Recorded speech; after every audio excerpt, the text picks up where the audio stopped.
Hey guys, tonight we are venturing deep into a jungle.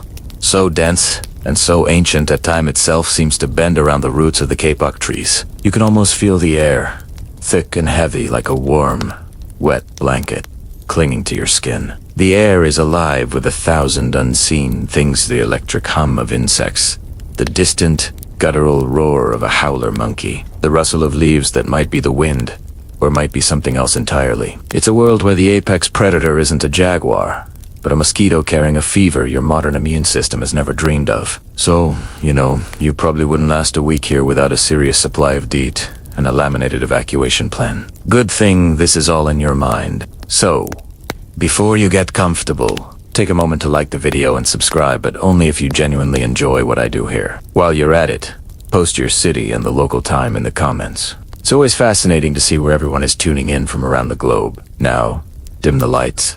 Maybe turn on a fan for that soft background hum. And let's ease into tonight's journey together.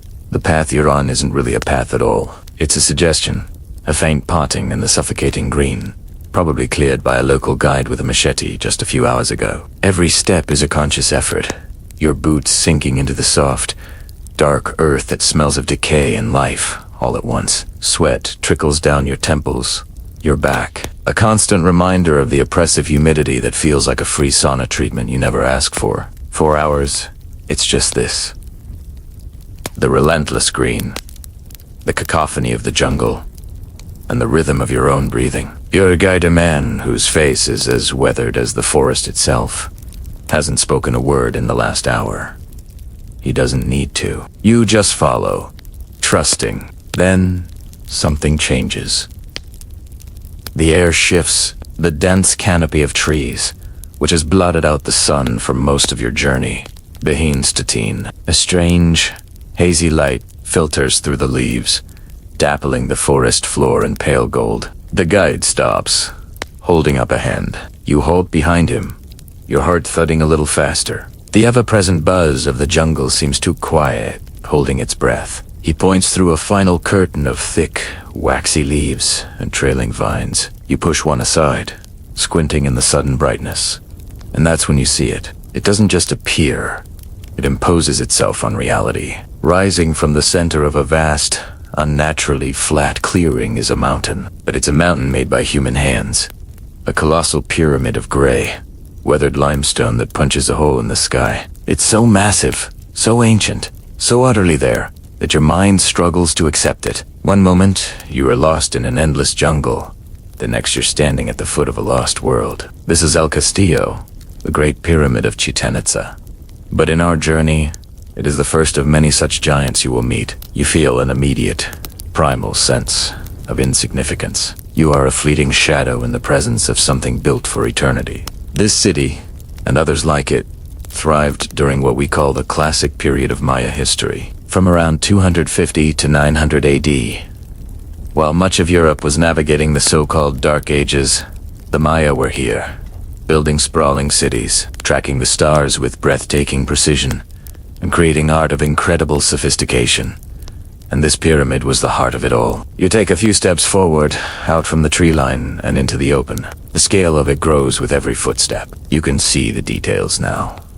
The four immense stairways crawling up its sides, the temple perched at its peak, the intricate carvings that have been soft and blurred by 1,000 years of sun and rain. You reach its base and run a hand over the stone blocks. They're warm from the sun and rough beneath your fingertips. You tried to imagine what it looked like in its prime. It's a fun little tidbit that these pyramids weren't the drab, stony gray we see today. They were often coated in thick plaster and painted, most commonly a vibrant, sacred red made from iron ox. Imagine this entire structure, not as a solemn ruin, but as a brilliant, blood-red beacon, a man-made volcano shimmering in the tropical sun. Historians still argue whether these structures were purely sacred temples for communicating with the gods, or if they also served as the ancient equivalent of a city hall, a place for bureaucrats and kings to manage the affairs of a complex and sprawling state. Looking up at the impossibly steep staircase, built long before the invention of safety regulations or personal injury lawyers, you suspect the answer's probably both. It was a statement of power, a place of ritual, a calendar in stone, and a stairway to the heavens. all in one, and you've only just arrived. You crane your neck, looking up, up, up. The impossibly steep angle of the northern staircase. From this vantage point, at the very bottom, the temple at the top seems a mile away. A small, dark mouth against the bright, indifferent blue of the sky. The steps themselves are shockingly narrow, almost comically so. They weren't designed for a casual stroll, for tourists with fanny packs and sensible shoes. They were designed for a procession, for reverence, for making the act of climbing a deliberate and probably terrifying spiritual exercise. Each step is a commitment, forcing you to place your feet carefully, to focus your mind, lest you take a tumble that would certainly last all the way to the bottom. No handrails, of course. That would be cheating. And then, your guide, who has materialized silently beside you, points to the stairs. He explains that this entire mountain of stone is not just a building. It's a clock. A calendar. It's less of a pyramid and more of a cosmic spreadsheet rendered in limestone. You look again at the northern staircase, the main one. It is flanked by two massive stone balustrades that end at the bottom in the colossal, carved heads of feathered serpents. Your guide tells you to count the steps. You wouldn't. Of course, that would take forever and you'd lose count twice. But if you did, you would find there are exactly 91 steps on this staircase, and on the other 3 staircases. Climbing the other 3 faces of the pyramid, there are 91 steps on each. You do the math in your head. 4 stairways, 91 steps each. 4 times 91 is 306. Now, you add the final shared platform at the very top. The temple itself, as the final day. 365. The pyramid is the year. Each step you would take is a single day passing in the Hob calendar, the 365-day solar cycle that governed the Maya agricultural world. It is an idea so elegant, so profoundly simple, and yet so complex in its execution that it takes your breath away. They didn't just write their calendar down. They built it into the very fabric of their most sacred structure, forcing everyone who ascended to walk across the landscape of the year itself. But it goes deeper. The pyramid isn't just plopped down in the middle of this clearing. Its alignment is precise, almost obsessively so. It's squared almost perfectly to the cardinal directions: north, south, east, and west. This meticulous orientation means the structure interacts with the sun in very specific, dramatic ways throughout the year. It's a celestial stage, designed for a performance that only happens on the most important days, the solstices, the equinoxes, the turning points of the year are, all marked by the play of light and shadow across the pyramid's surfaces. Archaeologists and archaeoastronomers continue to debate whether these astronomical alignments were the primary design driver or a sacred bonus added to a structure with other, more pressing purposes, like ritual or dynastic propaganda. And it wasn't just the sun. The Maya were brilliant astronomers who were fixated on the movements of the planet Venus, which they associated with war and great power. Entire building complexes in cities like Uzmala and here Chichen have windows and doorways specifically aligned to track the rising and setting of Venus at key points in its cycle. This is a quirky little detail that's often overlooked. Their heavens were not just for telling time to plant corn. They were a divine battlefield, a source of prophecy, and a blueprint for power. Kings would plan their coronation days, their weddings, and even their wars to coincide with the movements of Venus. Imagine a world leader today, timing a military invasion based on whether or not Mars is in retrograde. For the Maya, this wasn't superstition. It was science, religion, and politics woven into a single, intricate cosmic tapestry. You're not just standing at the base of a temple. You're standing at the base of a stone computer, a device for calculating time and decoding the very will of the gods. And its greatest secret, its most spectacular performance, is about to begin. Your guide motions for you to sit on the warm grass of the Grand Plaza, facing the northern staircase. The sun, once a blistering white disk directly overhead, is now beginning its slow, golden descent toward the western horizon. The air cools slightly, the oppressive humidity losing a bit of its bite. A gentle breeze whispers across the clearing, carrying the scent of damp earth and distant wood smoke. It is late afternoon on the day of the autumnal equinox. You're not just here as a tourist. You are here as a pilgrim, waiting for the gods to show up, and they are notoriously punctual. You settle in watching the light change. The brilliant gray of the limestone begins to soften, taking on warmer hues of yellow and pale orange. The shadows, once small, sharp patches of darkness tucked beneath the pyramid's ledges, are stretching now, elongating across the plaza like dark, pointing fingers. You're not alone in your vigil. In your mind's eye, the plaza begins to fill, not with other tourists, but with the people who built this place. Hundreds, maybe thousands, of Maya fill the space around you. They are dressed in white cotton, their dark hair adorned with feathers, their faces painted for this sacred day. They murmur quietly, a low, expectant hum that vibrates in the air. This isn't entertainment. It's a vital, cosmic event. Their harvest, their survival, their connection to the divine order of the universe, all hinges on what is about to happen. Your guide points again to the western edge of the Great Northern Stairway. At first, you see nothing, just the sharp, geometric lines of the pyramids, 9 terraces against the stone of the balustrade. But then, as the sun sinks lower, a subtle alchemy of light and shadow begins. A small, perfect triangle of shadow appears at the very top of the staircase, cast by the corner of the highest terrace. It's small, insignificant, but then another appears just below it, cast by the next terrace down, and another, and another. A chain of 7 distinct, triangular shadows begins to form along the length of the balustrade. They look like the diamondback pattern on a rattlesnake. The crowd around you holds a collective breath. The air is still. Even the jungle seems to have fallen silent, its usual symphony of clicks and calls, paused in anticipation. Over the course of the next hour, you watch, utterly mesmerized, as the sun continues its slow journey downward. As it moves, the triangles of shadow move with it. They begin to bleed into one another, the sharp points connecting, the gaps filling in, until they form a single, undulating, unbroken line of shadow. It is the body of a snake, a colossal serpent of light and darkness, writhing its way down the side of the pyramid. This is no ordinary snake. This is the physical manifestation of the great god Kukulkan, the feathered serpent, descending from the heavens to grace the earth with his presence. The shadow body slithers, inch by agonizing inch, down the stone, making its way toward the base of the staircase where that immense, carved serpent head awaits. The illusion is perfect. It is so powerful that for a moment, you forget you're watching a simple trick of the light. You are watching a god arrive. Historians still argue whether this incredible shadow play was a deliberate, masterful design from the very beginning, or a fortunate accident of the pyramid's construction that was later assigned a profound religious meaning. But looking at the precision of the calendar steps and the celestial alignments, calling it an accident, it was like calling the Mona Lisa a doodle. It seems impossible that this wasn't intentional. Just as the sun touches the horizon, the final piece of the spectacle falls into place. The tip of the shadowy serpent body connects perfectly with the stone head at the bottom of the stairs.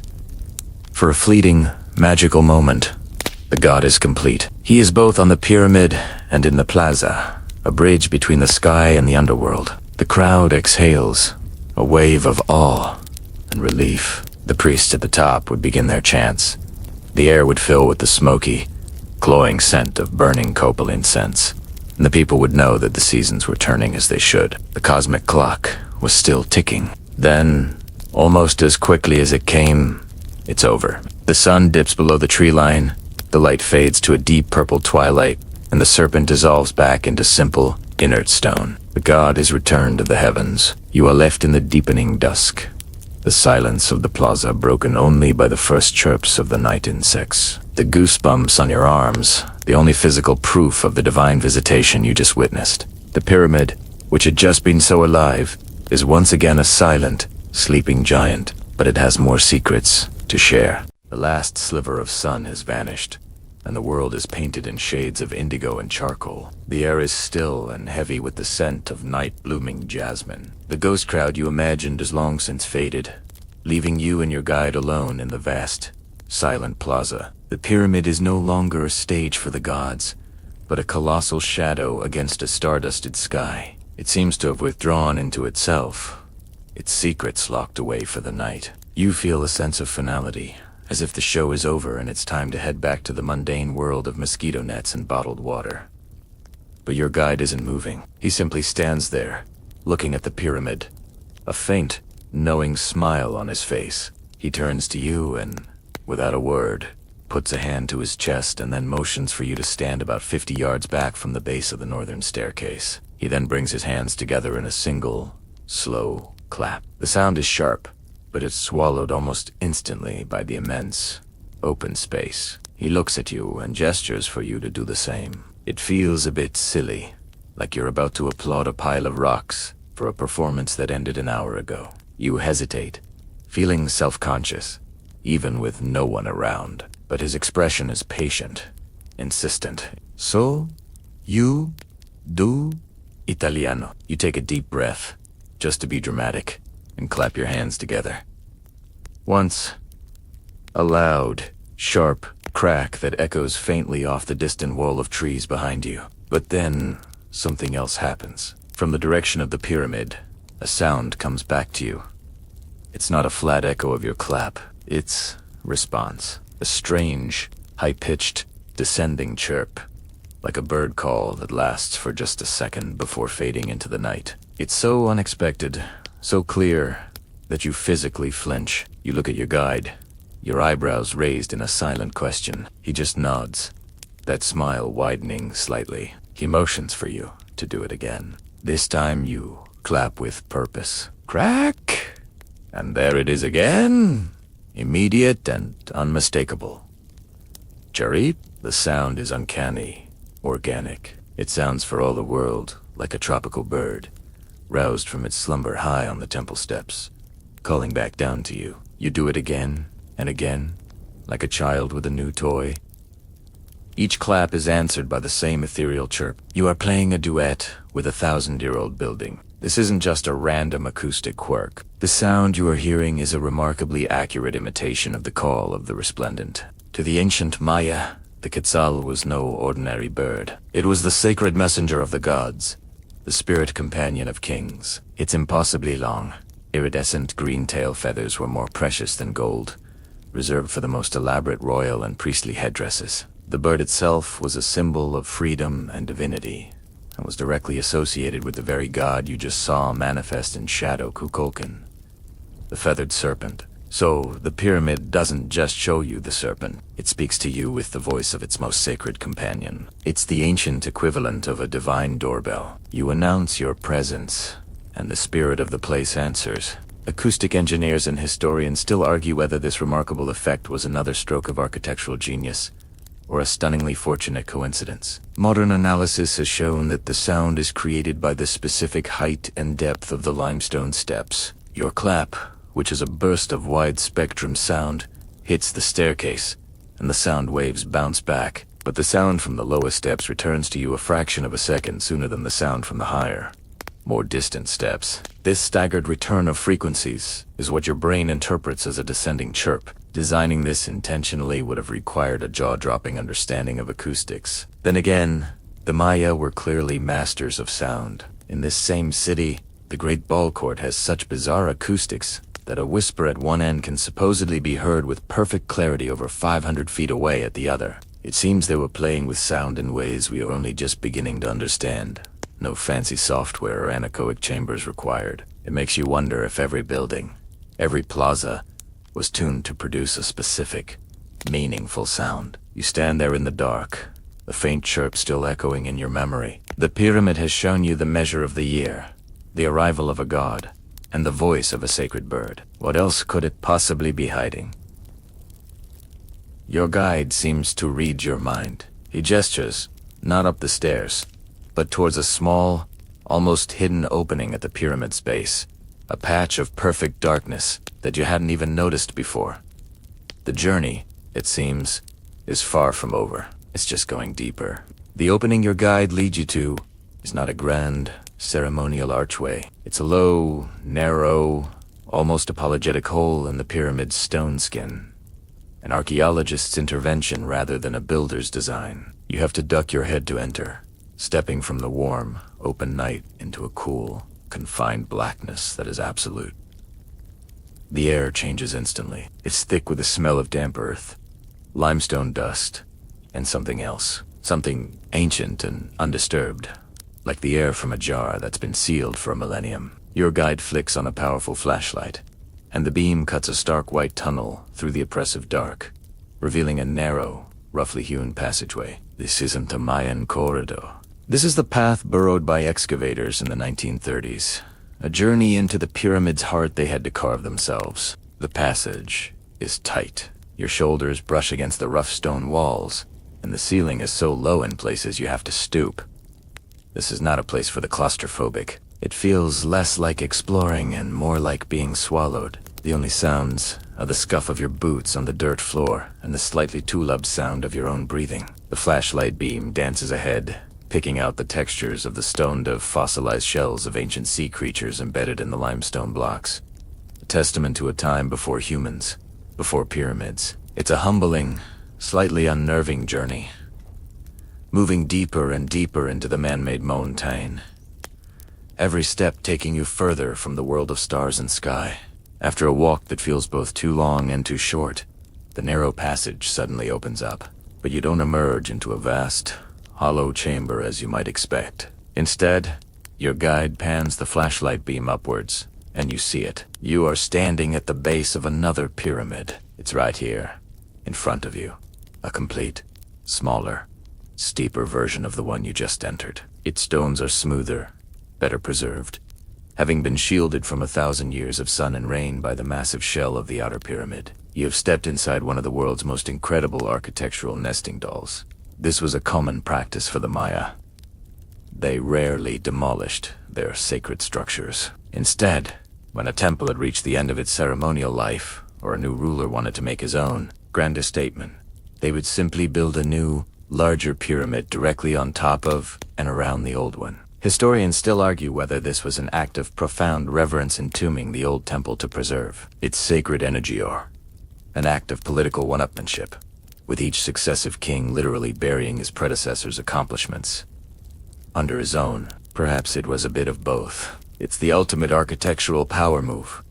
I like your temple, but I'm going to use it as the foundation for my much bigger, better temple. And the rabbit hole goes deeper. In just the last decade, using a non-invasive technology called 3D, electrical resistivity tomography, which is a fancy way of saying they zapped the pyramid with electricity to see what's inside. Researchers discovered that there's a third pyramid nestled within the second one, like the smallest doll in the set. A pyramid. Inside a pyramid. Inside a pyramid. This earliest structure is believed to be built over a sacred cenote, a natural sinkhole filled with water, which the Maya considered portals to the underworld. So the entire complex isn't just a mountain, it's an onion, with layers of history and sacredness, leading down to the very mouth of Xibalba, their underworld. Your guide gestures you forward, towards the base of the inner pyramid's own staircase. You are going to climb it. The steps are slick with moisture, and even steeper than the ones outside. As you ascend in the narrow space between the two structures, the feeling of being entombed is intense. It's dark, it's close, and the combined weight of millions of tons of limestone is sitting directly above and around you. This is definitely not compliant with any modern building codes. You reach the top, your heart hammering from both the climb and the surreal experience. You are now standing on the summit of the hidden pyramid, in a small, enclosed chamber deep within the heart of the larger one. The air is dead still.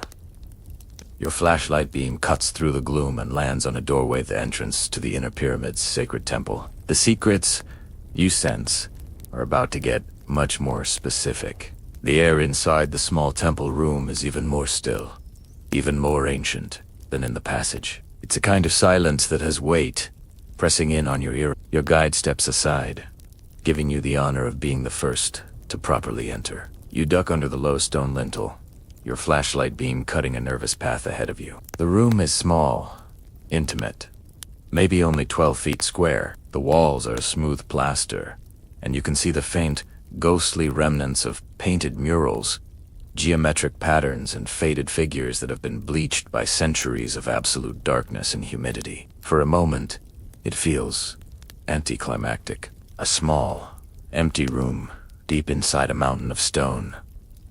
Was this it? Then, your guide steps in behind you and moves his own, more powerful beam to the center of the room. And you stop breathing. There, holding the absolute center of the cramped space, is a sculpture, a life-size jaguar, poised in a posture that is somewhere between a crouch and a pounce. It is carved from a single piece of stone, its muscles taut, its head turned slightly as if it just heard you enter. But it's the color that punches you in the gut. The entire creature is painted a searing, brilliant, impossible red. It's the color of fresh blood, so vibrant and so perfectly preserved that it looks like it was painted last week. It seems to glow in the flashlight beam, a shock of savage color in the monochrome world of the tomb. This is the famous red jaguar throne. Discovered by archaeologists in the 1930s, it had been sitting here, in the dark, undisturbed for nearly 1,000 years. The red pigment is derived from cinnabar, a mineral form of mercury sulfide. It's a beautiful, stable color, but it's also a highly toxic detail that surely only added to the throne's dangerous and sacred power. You take a half-step closer, your light tracing the details. The jaguar's spots are not painted. They are inlaid discs of polished green jade, cool and dark against the fiery red. Its eyes are two larger pieces of jade, shimmering with a kind of cold, predatory intelligence, and its fangs, bared in a silent snarl, are carved from chert, a hard white stone, giving them a terrifyingly realistic gleam. On the jaguar's back is a small, flat space, a seat. It is not a throne in the comfortable, European sense of the word. You can't imagine a king leaning back here to listen to his advisors drone on about grain shortages. It's a place of power, a perch. It's a statement. To sit here was to sit on the back of the most powerful predator in the jungle, to absorb its strength, its stealth, its lethality. It was to become the jaguar. Scholars have long debated the throne's precise function. Was it a literal seat for the ruler or high priests during the most secret and potent rituals performed in the claustrophobic darkness of this inner sanctum? Or was it a symbolic throne, a seat left empty for a god to occupy, or for the king's spirit to rest upon during his transformation into a divine being? You imagine a Maya king, his face painted, his body adorned with quetzal feathers and more jade, entering this tiny room lit only by the flickering, smoky light of a torch. He would see this blood-red beast emerge from the shadows, its jade eyes glittering. The psychological impact would be overwhelming. This wasn't just a piece of furniture. It was a piece of ritual technology, designed to intimidate, to inspire Oba, and perhaps to transport the user to another state of consciousness. You notice a small, flat offering plate carved into the seat itself, where precious items could be placed as gifts for the gods. The whole thing is a stunning, terrifying masterpiece, an object of immense power and beauty hidden from the world, sealed away in the heart of the pyramid like a secret thought. You feel an almost irresistible urge to reach out and touch the smooth, painted surface, but you resist. Some things are too old, too sacred, and frankly, covered in too much mercury to be touched by modern hands. After a few more minutes of silent reverence, your guide gives a gentle nod. It's time to leave the beast to its solitude. You back out of the chamber, the image of the red jaguar burned into your mind. A vibrant, violent secret that the pyramid held for a millennium. You back away from the red jaguar's chamber, leaving the creature to its eternal, silent vigil. As you retrace your steps through the narrow, excavated tunnel and emerge from the pyramid's base, the night has somehow changed. The air is different. It's cooler, laced with the scent of pine and whetstone, and the sounds of the jungle have shifted to a softer, more mountainous chorus. The flat, wide plaza of Chichen Itza has dissolved, and you find yourself standing in a different city, one that feels wilder, more organic. Here, the pyramids and temples are not arranged on a cleared plain but seem to grow out of the lush, green hills themselves, their stone crests peeking through a thick blanket of mist. This is Palenque, a city nestled in the foothills of Chiapas. And you have come here to go deeper still. Before you stands a pyramid that feels more like a slender, elegant tower than the squat, powerful mountain of Kuk. This is the Temple of the Inscriptions, named for the vast panels of intricate hieroglyphs that line its inner walls, one of the longest and most complete written histories ever found in the Americas. For centuries, everyone believed that was its only secret. Maya pyramids, unlike their Egyptian counterparts, were thought to be simple, solid platforms for temples, not hollowed-out tombs for kings. They were public stages for ritual, not private houses for the dead. This belief was held as gospel, and for centuries, it was wrong. Now, imagine you are the Mexican archaeologist Alberto Ruslulier in the year 1952. You are inside the temple at the very top of this pyramid. You've been studying the glyphs for years, but something else has always bothered you. A single, massive flagstone in the center of the floor, perfectly fitted, but with a double row of drilled holes plugged with stone stoppers. It's odd. It's a detail that doesn't quite fit. For 4 long years, your team has been carefully working, and today is the day you give the order. Workers heave on ropes, and with a great groan of protest, the immense stone slab lifts, revealing a dark, gaping hole beneath. A flight of steps, choked with dirt and rubble, descends into the blackness. The journey down is not a simple walk. For the next several years, you and your team will painstakingly clear these stairs, bucket by bucket. It's a descent into the pyramid's very core. In our journey, we can make it in a moment. You switch on your light and begin to go down. The air becomes thick, hot, and starved of oxygen.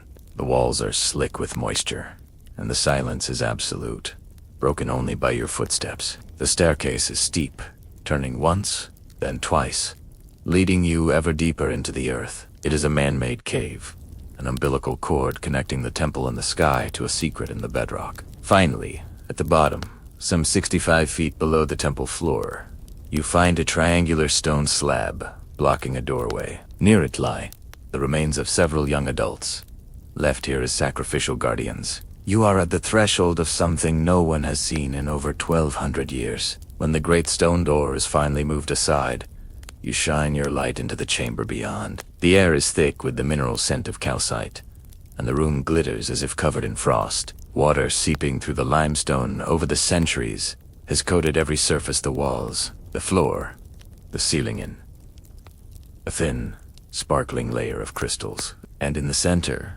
dominating the entire space, is a colossal, monolithic stone box.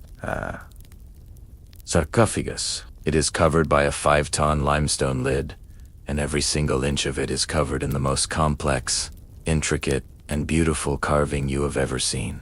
You have found the tomb of Kanich Janab Pakolbagal, the city's most powerful ruler. The carving on the lid is a cosmic diagram of his final journey. In the center is Pakal himself, not as an old man, but as a youthful figure, caught at the moment of his death. He is shown falling backward into the skeletal jaws of the underworld monster, the Maw of but he is not falling into oblivion. From his body grows the world tree, its branches reaching up into the heavens.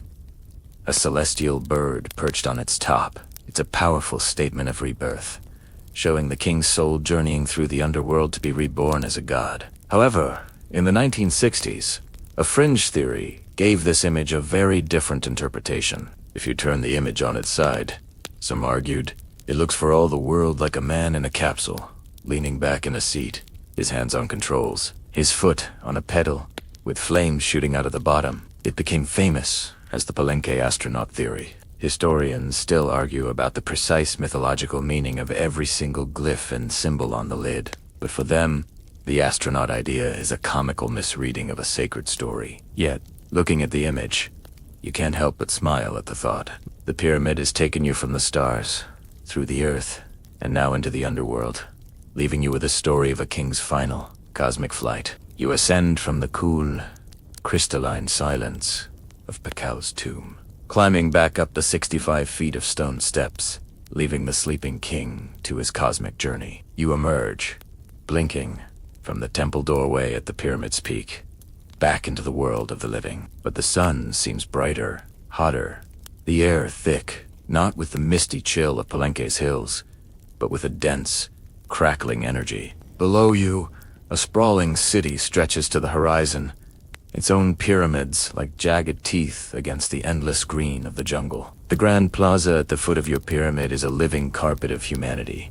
Thousands upon thousands of people, their white cotton clothing a stark contrast to the riotous color of the priests and nobles gathering around you. You are standing on the flat summit of a great temple, the highest point in the city. A stone island in the sky. It is a terrifyingly small space, perhaps only 30 feet across, with a sheer, dizzying drop on all four sides. There are no guardrails. Remember, the air up here is thin, but it's heavy with the thick, sweet, and pungent smell of burning copal incense. A scent that seems to coat the back of your throat. A low, rhythmic drumming begins from somewhere behind you. A steady, hypnotic pulse that you can feel in your chest. The time for quiet exploration is over. You have arrived on the day of a great ritual, and you are standing at its epicenter. The man at the center of it all is the Ahau, the divine king. He is less a man and more a walking shrine. His headdress is an impossible construction of iridescent green quetzal feathers that cascades down his back, shimmering and moving with a life of its own. Heavy necklaces of jade, the color of a deep cenote, hang on his chest, and a jaguar pelt is draped over his shoulders. He is the conduit, the focal point, the man responsible for keeping the universe in balance. And today, a debt is owed to the gods. The rains have been late, the corn is withering, and the cosmos is dangerously out of whack. A price must be paid. But before the ultimate price, there is a personal one. The king must give of himself. A priest hands him a small, ornate bowl. Inside are not jewels, but tools. A stingray spine, sharp and barbed. A lancet of obsidian, volcanic glass, chipped to an edge sharper than any modern scalpel. The king takes the obsidian blade and, with a stillness that betrays a lifetime of practice, swiftly pierces his own tongue. You flinch, but he shows no pain. This is not an act of self-harm. It is a sacred duty. This is bloodletting, a foundational act of Maya piety. The king's blood, being royal and semi-divine, is the most potent offering he can make. He threads a rough cord through the wound, soaking it in his own life force. This blood-soaked cord and the paper it's collected on are placed in a ceremonial brazier and set alight. As the thick, dark smoke curls upward towards the heavens, the Maya believed a vision serpent would manifest, allowing the king to speak directly with his ancestors and the gods. He is opening a line of communication with the divine, using his own body as the key. This, however, is only the appetizer. The main course is brought forward.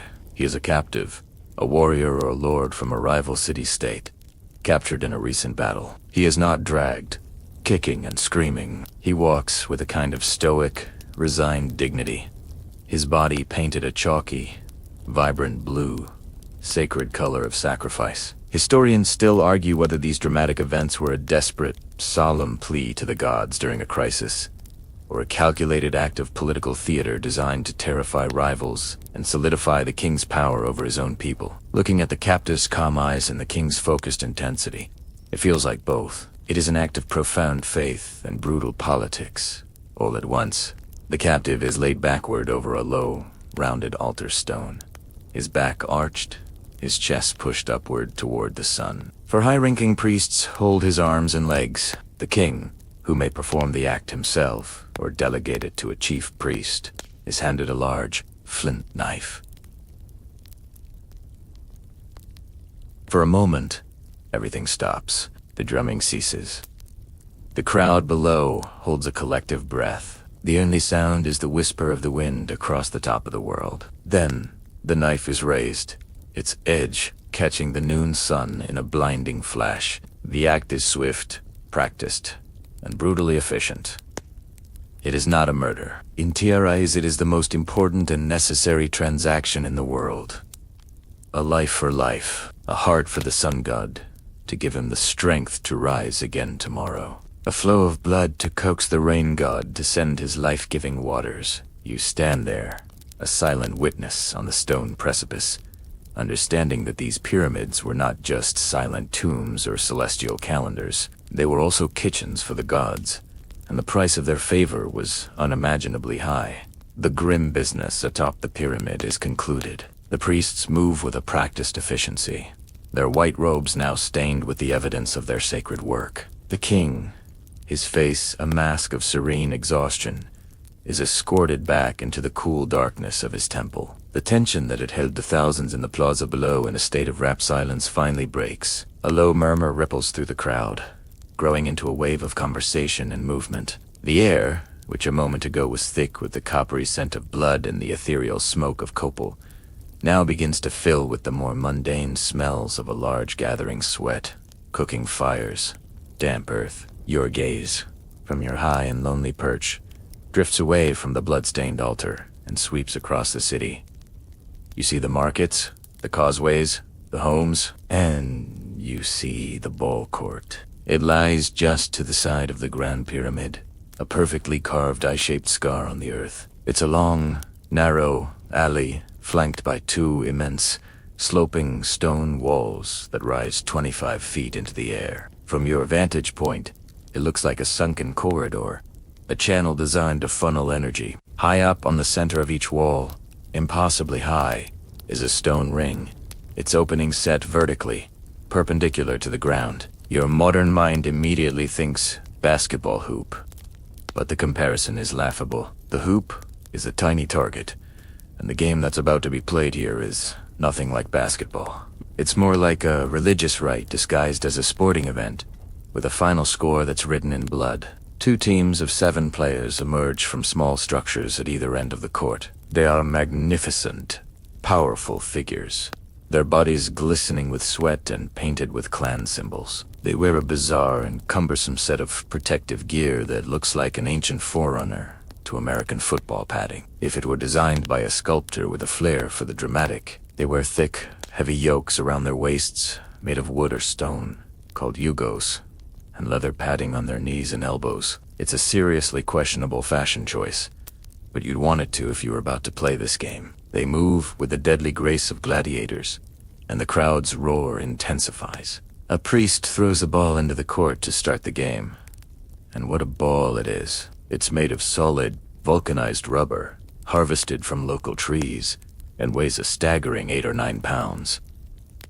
It's a cannonball. The objective of the game, called Poketok, is to keep this projectile in the air and, ultimately, to knock it through one of those ridiculously high stone hoops. The catch: you can't use your hands or your feet. You can only use your hips, your thighs, your chest, and maybe your upper arms. It's a spectacle of incredible athletic skill and sheer brutality. Players launch themselves onto the stone floor, slamming their padded hips into the ball to send it flying. They ricochet it off the sloping walls at strategic angles, trying to set up a shot for a teammate. The sound of the game is not the satisfying swish of a net, but the sickening, percussive thud of hard rubber on flesh, and the sharp crack as it smacks against the stone walls. The game is a whirlwind of motion, a controlled chaos that lasts 4 hours under the unforgiving sun. But here's a quirky and macabre little tidbit that changes your whole perspective on the bouncing ball. Some historical sources and archaeological finds suggest that the balls weren't always just rubber. For the most sacred games,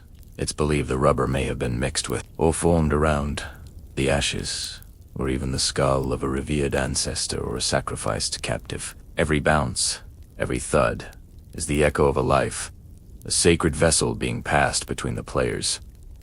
Suddenly, it's not just a sport anymore. It's a moving ritual, a dance with the dead. Finally, after what feels like an eternity of struggle, it happens. A player, in a miraculous feat of acrobatic genius, leaps into the air, twists his body, and slams his hip into the ball. It soars in a perfect arc and, against all odds, passes cleanly through the stone ring. A moment of stunned silence hangs over the plaza, followed by an explosive roar from the crowd. The game is over, but the ritual is not. And this is where one of the greatest scholarly debates in Maya history begins. Historians still argue whether it was the captain of the winning team, granted a glorious and direct path to the gods, or the captain of the losing team, paying the ultimate price for failure, who was chosen for the final honor. Relief carvings in some ball courts clearly show a player being decapitated at the game's conclusion. Whether this was a reward or a punishment is a question that may never be answered. Either way, as a player is solemnly led away by the priests, you realize that in the world of the Maya, losing a game was more than just a blow to your ego. The final, fatalistic cheer for the ball game's victor and the energy of the Great Plaza begins to dissipate. The crowds break up,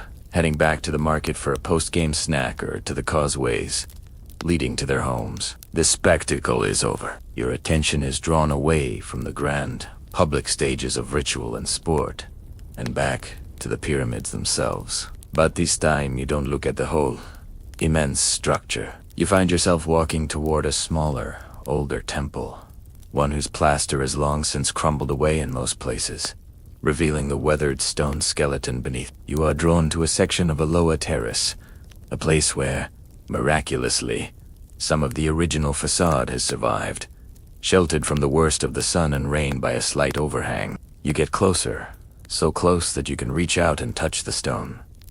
But what you're looking at isn't just stone, it's a face. A colossal, stylized face, 10 feet high, sculpted from stucco plaster and emerging from the wall as if pushing its way out from another dimension. Its features are alien, yet recognizably human-like. The eyes are huge and square, with curling pupils. The nose is a long, hooked snout that curves downward like a taper's. The mouth is a lipless snarl, revealing filed teeth. This is a mask of the great rain god, Chak, a deity of immense importance to a people whose lives depended entirely on the predictable arrival of the summer rains. There would have been a row of these faces, a terrifying chorus line of gods, staring out over the plaza, a constant reminder to the populace of the forces that governed their world. You run your hand over the cool, gritty texture of the ancient plaster. You can see traces of the original Ponta fleck, of that vibrant Maya blue in the curve of a veneer spool.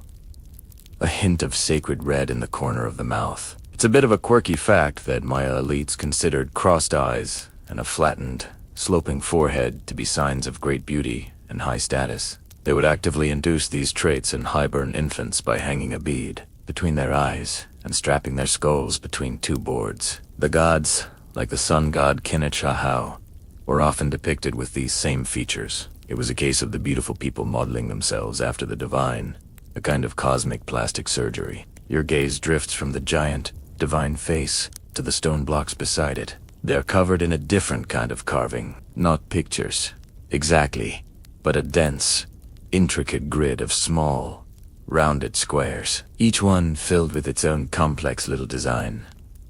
They look like a crossword puzzle from another planet. These are the Maya hieroglyphs, their written language. For centuries after the Spanish conquest, the ability to read these glyphs was completely lost. A zealous Catholic bishop named Diego de Landa, in a tragic fit of cultural destruction in the 1560s, famously gathered and burned nearly every Maya book or codex he could find, calling them works of the devil. In doing so, he almost single-handedly slammed the door on our understanding of their world. For the next 400 years, scholars could read their numbers and their calendar dates, but the rest was a mystery. The prevailing theory was that the glyphs were purely symbolic or mystical, not a true language capable of recording history. It wasn't until the mid-20th century that a new generation of scholars, piecing together the few surviving texts and the stone inscriptions, had a breakthrough. They proved that the glyphs were a complex and complete writing system, a logosyllabic script that could represent both whole words and phonetic sounds. Suddenly, the stones began to speak, and they weren't just reciting prayers or tracking planets. They were telling stories. They were naming kings, recording their birth dates, their marriages, the battles they won, the captives they took, and the day they died. History, in all its messy, human detail, came flooding back into these silent cities. You trace the outline of a single glyph block with your finger. Your guide, standing quietly behind you, might explain what it says. This first block is a name at Semikanok, or jeweled turtle. The next is a verb shiem, meaning he took. And the last is a title, the Ahau, or Holy Lord. He took the lordship. This is a coronation record. The next few blocks give the date, then tell of his first great victory, The capture of a rival lord from a city whose name glyph is a bat's head. You can almost feel the stories vibrating under your fingertips. A library written in limestone. Epigraphers are still in the process of decoding it all, and they still argue over the precise meaning of certain rare or complex glyphs. But the big picture is clear. Every surface of these cities was a potential page, a place to etch their story into eternity, ensuring that the faces of their gods and the names of their kings would never be entirely forgotten. Your fingers pull back from the cool, carved stone. The story of the jeweled turtle king still echoing in your mind. You take a step back, and then another, letting your eyes drift up from the intricate details of the glyphs to the macro-level reality of the structure they're carved on. You look at the sheer wall of the terrace, the thousands of massive, rectangular limestone blocks, each one weighing several tons, all cut and dressed with near-perfect precision. You look up at the next terrace, and the next, and the next, all the way to the temple comb that scratches the sky, and a new, more fundamental question begins to bloom in your mind. A question that has nothing to do with gods or kings, and everything to do with physics and sweat. How in the world did they build this? It's a mind-boggling thought, because you have to immediately subtract the three things that built almost every other colossal structure in the ancient world. First, you take away metal tools. The Maya had no iron, no bronze, no steel. They were, for all their sophistication, a Stone Age culture. Second, you take away beasts of burden. There were no oxen, no horses, no mules to haul their materials. The strongest animal they could have possibly enlisted for help was a person. And third, you take away the wheel. While it's a quirky tidbit that the Maya clearly knew the principle of the wheel they made wheeled toys for their children, they never scaled it up for transport or construction. It seems the Maya looked at the vast, mountainous jungle and decided, you know what this place needs? More mountains, but ours will be pointier and have better views. So you're left with the most basic and most incredible of all equations. Limestone and human power. Imagine the quarry, a few miles from the city center. You'd see hundreds of workers, their skin slick with sweat under the relentless tropical sun. They aren't using chisels. They're using harder stones, like flint and chert, to painstakingly chip and pound away at the softer limestone, carving out massive, uniform blocks. It's a process of brute force and infinite patience. Once a block is finally freed from the earth, the real challenge begins. Teams of men, sometimes dozens of them for a single block, would lever the stone onto a sledge, or, more likely, a series of rolling logs. Using thick ropes made from the fibers of the henequan plant, they would begin the agonizing process of dragging the multi-ton block, inch by inch, foot by foot, all the way back to the city. You can almost hear the rhythmic chanting, the grunts of exertion, the foreman's calls, the constant, grinding protest of stone on wood. Getting the block to the construction site is one thing. Getting it 100 feet into the air is another. Archaeologists and engineers still debate the exact methods of leverage and the specific composition of the ramps used. But the general principle is agreed upon. As the pyramid grew taller, a massive ramp of earth, rubble, and timber would have been built against one of its faces. And so the journey would continue, dragging the blocks up this ever-steepening incline. It was a project that would give a modern workplace safety inspector a full-blown, year-long panic attack. One slip, one snapped rope, and the block would come crashing down with unstoppable force. But here's the real secret ingredient, the ingenious technology that literally holds the whole enterprise together. Maya cement. After setting the outer course of beautifully dressed stones, the core of the pyramid was often filled with a less organized rubble of rocks and dirt. This was all held in place by a mortar of incredible strength. The Maya would quarry limestone, then burn it in vast pits, a process which transforms it chemically into quick. They would then slake this with water and mix it with a white, gravel-like aggregate called siscab, to create a powerful cement and a brilliant white plaster of formula that puts some modern concrete mixes to shame. This is the same plaster that would have been used to create a smooth, perfect surface over the entire pyramid. The canvas for those stucco masks of the gods, and that brilliant, sacred red paint. You are not just looking at a pile of rocks. You are looking at a masterpiece of Stone Age chemistry, a testament to pure, unadulterated human will. You step away from the pyramid's base, your mind still trying to process the sheer human effort, the rivers of sweat, the mountains of limestone, the forests of timber that went into its creation. The abstract wonder of the engineering, however, is quickly overwhelmed by a new and more immediate sensory assault. The solemn silence of the sacred spaces is gone, replaced by a sound you haven't heard yet in this journey. The low, chaotic, and vibrant hum of a crowd. It's the sound of life, of business, of gossip. You have left the realm of the gods and stepped directly into the world of people. The Great Plaza, which has been a stage for celestial serpents and deadly ball games, is now serving its most common, everyday function. It's a marketplace.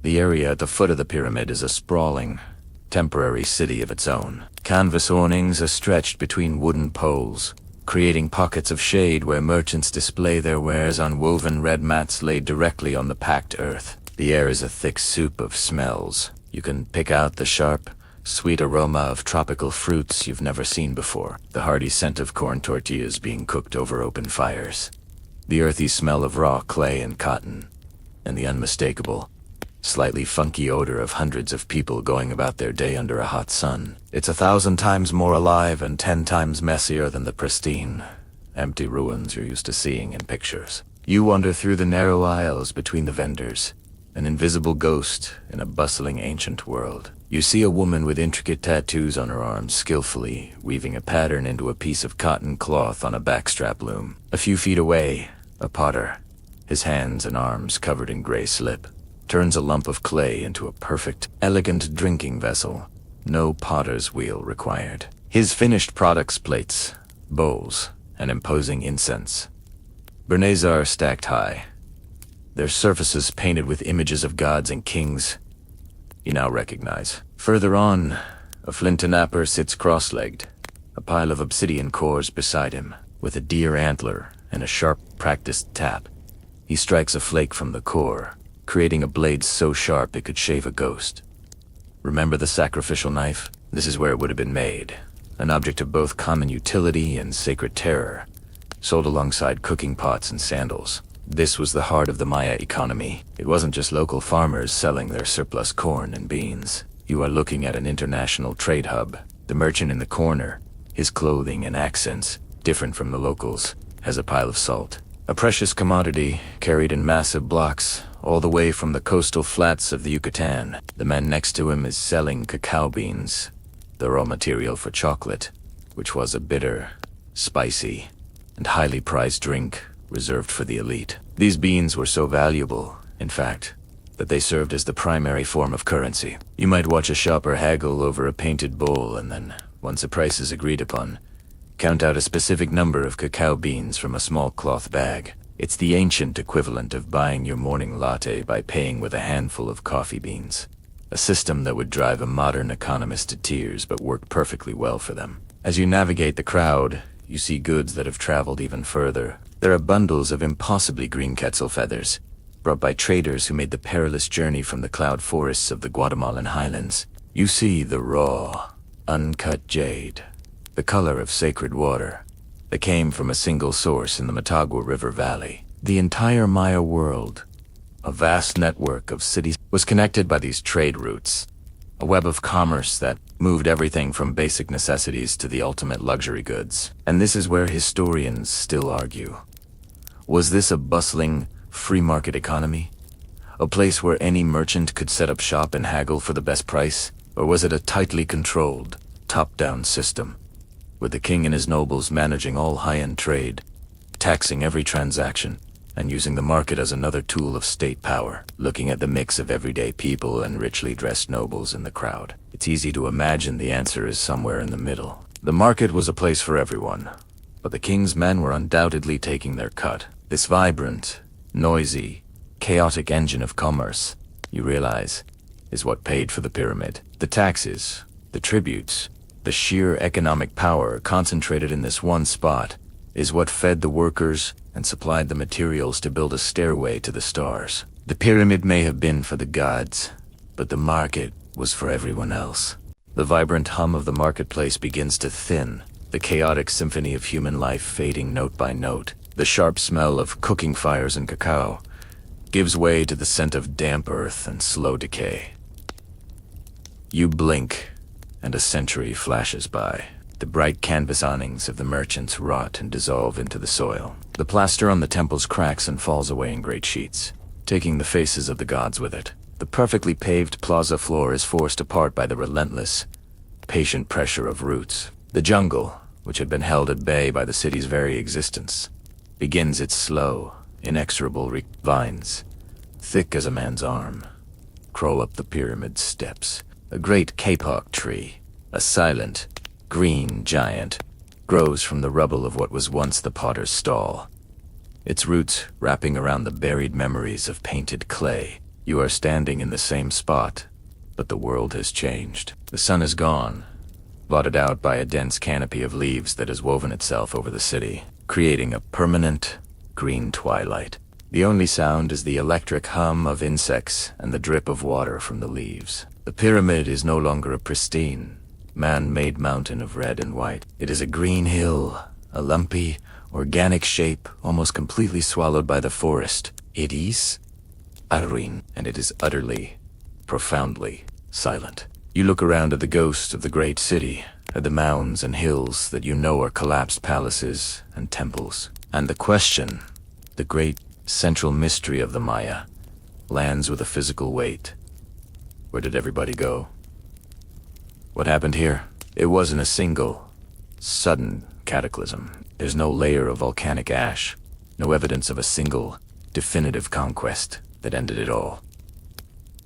It was a slower, more insidious process. A civilization, at the absolute peak of its power, simply stopped, beginning in the late 8th century and continuing through the 9th. The great cities of the southern lowlands, places like Tikal, Calakmul, and Palenque. The New York and London of their day began to file. The Mayas stopped carving their detailed histories onto stone monuments, the stelae that tracked the lives of their kings. They stopped building their colossal pyramids and temples. And then, the people themselves began to disappear, their populations plummeting by as much as 90%.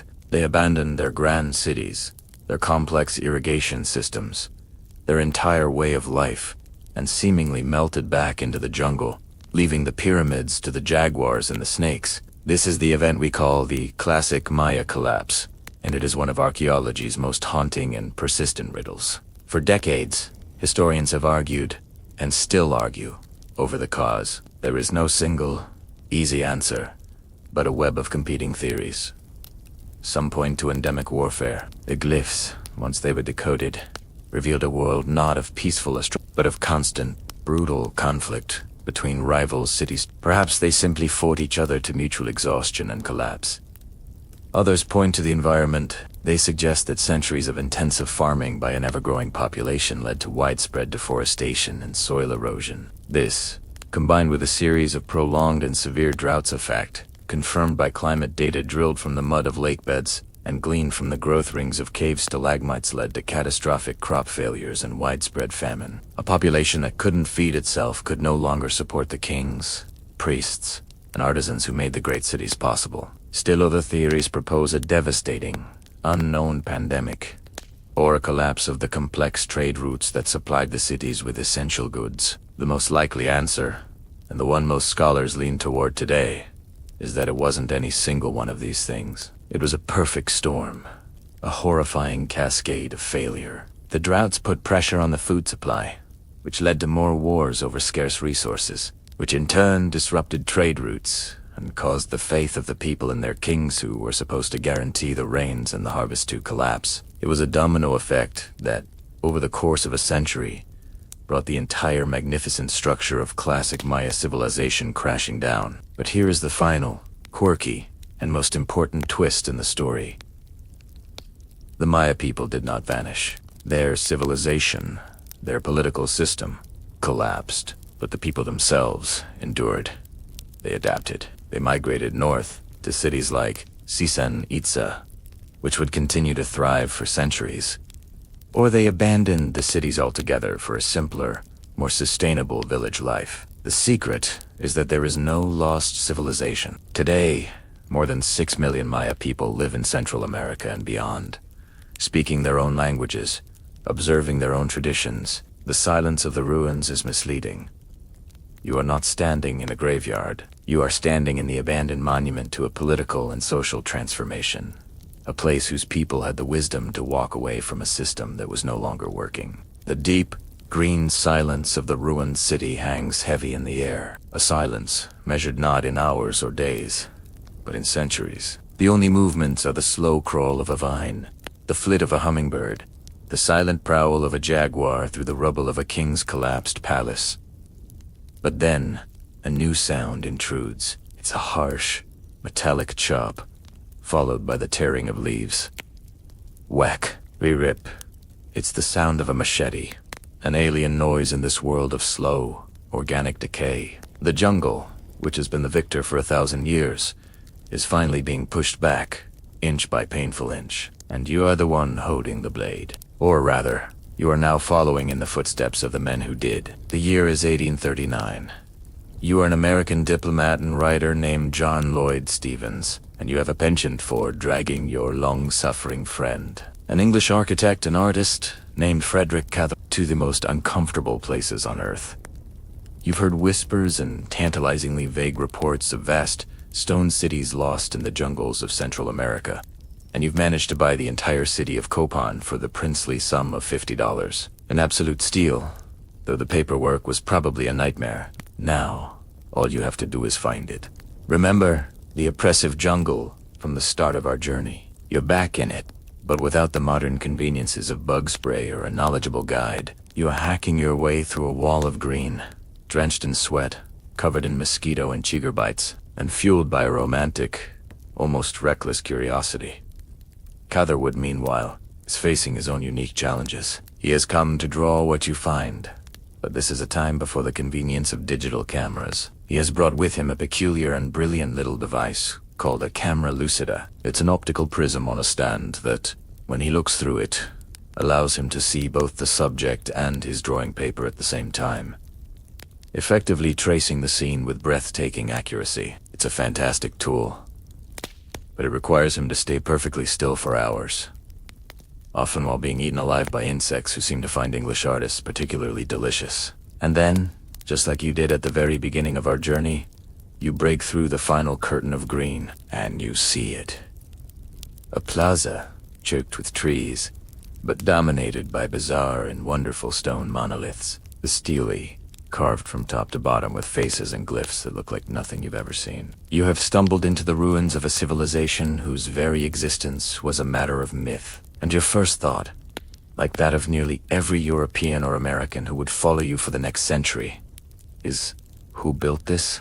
This question sparked one of the most intense, and, in retrospect, often deeply prejudiced scholarly debates of the 19th century. Early explorers and scholars fiercely debated whether these incredible cities could possibly have been the work of the local indigenous people they saw living in humble villages nearby. To them, it seemed impossible, so they looked elsewhere for an explanation.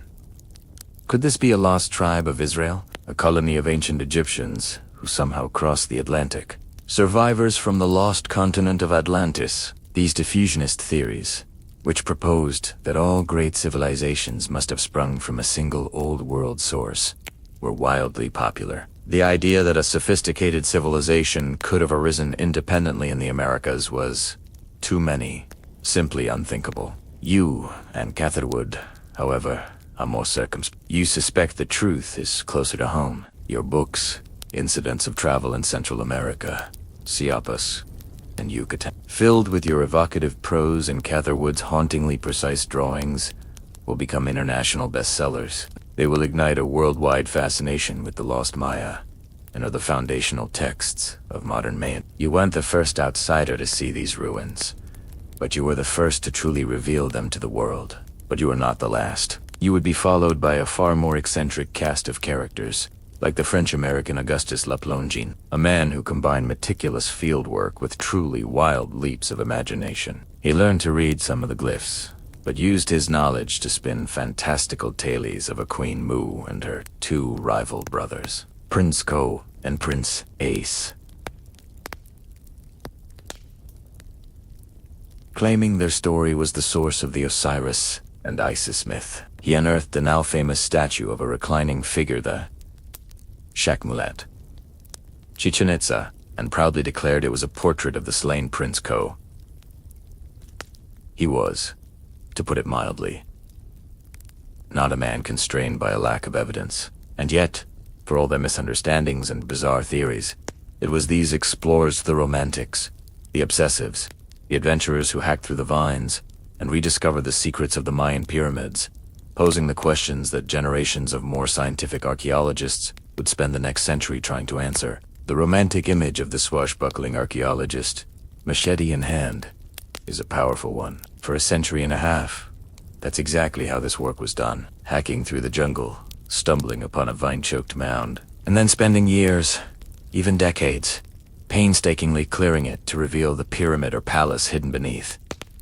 It was slow, grueling, heroic work. But it was also like trying to understand the layout of New York City by exploring a single block on your hands and knees, in the dark. You could spend a lifetime excavating a single site and still have no real idea what lay just a few hundred feet away, concealed under that impenetrable green blanket. The biggest secret of the Mayan pyramids, it turns out, wasn't what was inside them, but what was around them. Now, imagine you can fly. You are soaring high above that endless, rolling sea of green jungle canopy. From this height, all the details are lost. You might see the very tip of the tallest pyramid poking through the trees. A lonely gray island in a green ocean, but that's all. The city, the civilization, remains invisible. But you have a new kind of machete now, one made of light. From the belly of the airplane, you send down millions of laser pulses. They shower the landscape, and most of them bounce right off the top of the dense canopy. But a few, a precious few, find a gap in the leaves and make it all the way down to the forest floor before bouncing back up to your sensors. By measuring the tiny differences in the return time of those laser pulses, a powerful computer can digitally erase every single tree, every vine, every leaf. It peels back the entire jungle, as if lifting a blanket from a sleeping world. This technology is called lidar light detection and ranging in. In the last decade, it has completely revolutionized Maya archaeology. It has revealed a landscape that is almost beyond belief. In a single survey in northern Guatemala, researchers uncovered more than 60,000 previously unknown structures, entire cities, with dozens of pyramids, palaces, and ball courts that no human had seen in 1,000 years, were suddenly mapped in perfect, stunning detail. The mainstream historical fact is that the Maya world was not a collection of semi-isolated city-states separated by vast, empty wilderness. It was a sprawling, interconnected megalopolis, one of the most densely populated and highly urbanized regions in the entire pre-modern world. This new view has reignited one of the longest-running scholarly debates. Just how many people lived here? For years, estimates were based on the visible ruins, suggesting a population of maybe a few million. Lidar has changed the math entirely. It has revealed that almost every square inch of land was modified, engineered for human use. The quirky, mind-altering tidbit isn't a golden idol, but the discovery of vast, intricate networks of agricultural terraces, irrigation canals, and raised fields that covered the landscape. A system of industrial-scale farming far more complex than ever imagined. This suggests a population not of a few million, but perhaps 10 or 15 million people, all living in an area roughly the size of Texas. This civilization was bigger, more complex, and more sophisticated than even its most ardent admirers. It dreamed. The laser mapping has also revealed an astonishing number of defensive walls, moats, and fortresses, suggesting that the endemic warfare the glyphs described was even more widespread and intense than previously thought. And so, your journey, which began with you stepping out of the jungle mist to face a single, silent pyramid, ends with you soaring above it all, seeing that this one pyramid was never alone. It was a single star in a vast constellation, a single node in a complex network that we are only now, thanks to a machine that can see through trees, beginning to comprehend. The greatest secrets of the Mayan pyramids are still out there, not locked in a hidden tomb, but sleeping just beneath the soil, waiting for a pulse of light to wake them up.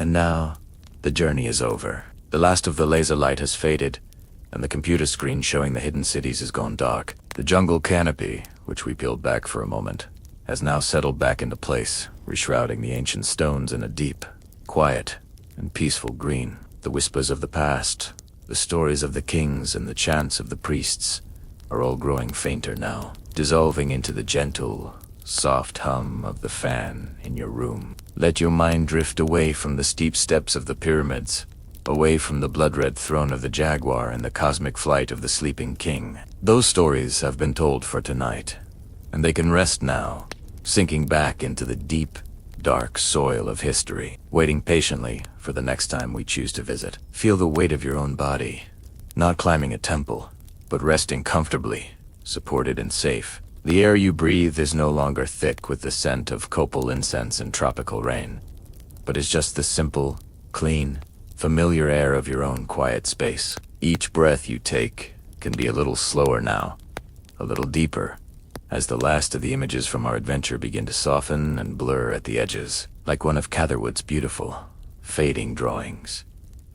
There are no more secrets to uncover tonight, no more mysteries to solve. There is only the simple, easy task of letting go. Letting go of the day, letting go of the story, and allowing your thoughts to become as light and as soft as a single quetzal feather, drifting gently down into the quiet darkness of a long and restful sleep. The pyramids will keep their remaining secrets for another night. Sweet dreams.